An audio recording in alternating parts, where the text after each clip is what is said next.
6 learners were swept away by the Mgxobho River. The bodies of 4 pupils were recovered. 2 are still missing. Parents have said that there's a lack of proper roads and scholar transport in the area. To discuss this further, I'm joined on the line by our SABC reporter there, Atule Joka. Atule, good evening to you. I'm presuming these children were crossing the river because they simply had no other choice.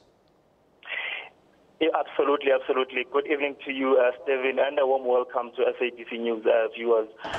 When we drove in that village earlier on today, we could tell that this is a village in mourning. It was grief-stricken, and the mood was somber. The parents were sitting on top of the hills. They were waiting. You can tell they were waiting with a bated breath for good news, while the divers and the rescue operations officers were there down trying to retrieve the bodies of those 2 learners who are still missing. But I can tell you now that the learners are still missing. They're still not found yet. What kind of search operations are underway? I'd like to think that every single police officer, every ambulance worker, members of the community are out looking for them. Indeed, we could see some of the elderly. They were carrying their sticks, walking around that river, trying to find their kids there. And the rescue operations officers, when we got there, they were deep under the water for like 4 hours, and they halted their operation for like a minute or so. They had a caucus, and they drove to another avenue to try and solicit other means to try and get the bodies of those 2 kids. It was quite a very unfortunate incident that happened. The parents are still reeling in shock. And what also triggered me was seeing some of the parents who lost some of their kids, but who have found their kids that were sent to forensics. They were saying they have found closure, but they won't find full closure until the kids of those parents who are missing are found as well. So they are there to support each other. It was quite a very unfortunate incident that is happening.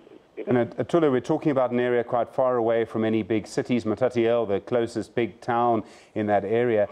Are there any plans from government to fix the situation, to provide any scholar transport, maybe a bus or something like that? I don't even know what the roads are like there.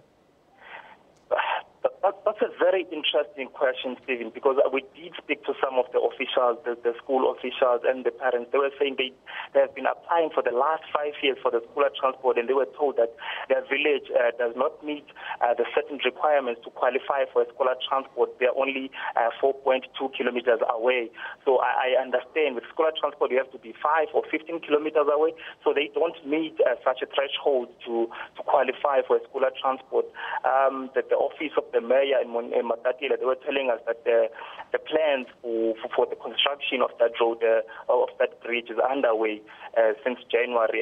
They are planning to build a 8.8 million rand bridge there. So that's the plan that is underway for now. We don't know what's the actual plan for the actual kids, because they walk that stretch of 4.2 kilometers to school and another 4.2 kilometers to home after school. So we don't know if there is a plan for them as yet. Atule Joka, thank you very much indeed for your coverage of that situation. Our SABC reporter Atule Joka there. Tsepiso has more news for you.